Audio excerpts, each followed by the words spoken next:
Dans l'évangile de Jésus-Christ selon saint Jean.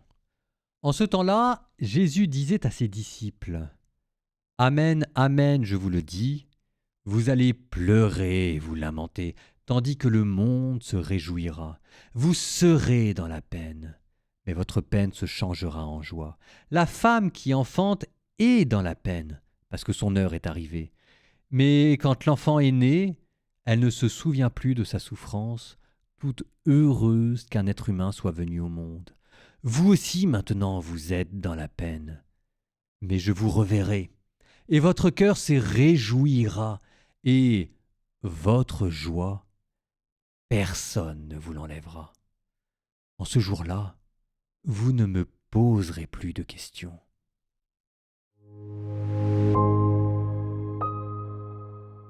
Donc, nous nous préparons maintenant à recevoir la Pentecôte. Hier, c'était l'Ascension, 9 jours qui nous amènent jusqu'à la Pentecôte.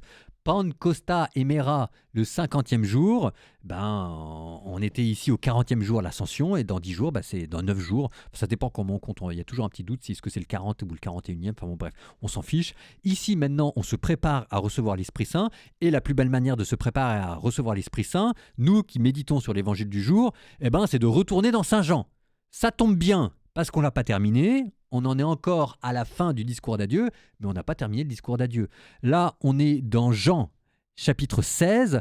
Ça commence à sentir la fin du chapitre 16, et puis après, vous aurez le chapitre 17, c'est la grande prière sacerdotale. Donc là, c'est ce que je vous disais, votre escalier en colimaçon, on monte, et on commence à entreapercevoir la plateforme, le donjon final, là, ce qui nous amène au plus proche du ciel. Et ici, comme pour vous expliquer que les choses commencent à changer, c'est qu'il est question de la joie, mais d'une joie qui est un peu paradoxale, c'est-à-dire que la joie chrétienne, c'est quelque chose qui est très curieux. La joie chrétienne, c'est de la souffrance qui a été transformée en joie. Est-ce que vous voyez ce que je veux dire ?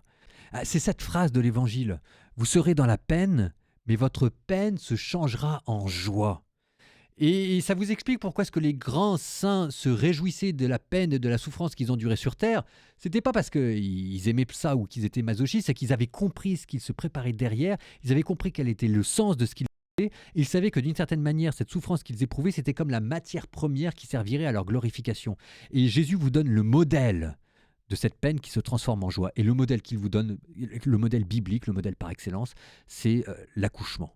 La femme qui enfante est dans la peine parce que son heure est arrivée, mais quand l'enfant est né, elle ne se souvient plus de sa souffrance, toute heureuse qu'un être humain soit venu au monde. C'est la joie de l'enfantement. Et vous êtes en train d'enfanter une vie nouvelle.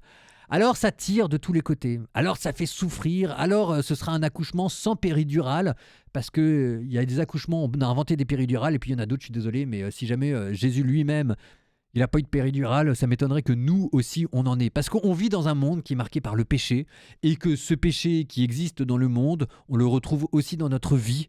Et que de la même manière qu'on n'arrive pas à enlever le péché de notre vie, on a du mal aussi à enlever le péché de notre monde, et donc ça fait souffrir. Mais la manière dont Dieu nous sauve de la souffrance, c'est en lui donnant son sens. Et Dieu donne un sens à la souffrance parce qu'il est présent avec nous, même quand nous souffrons.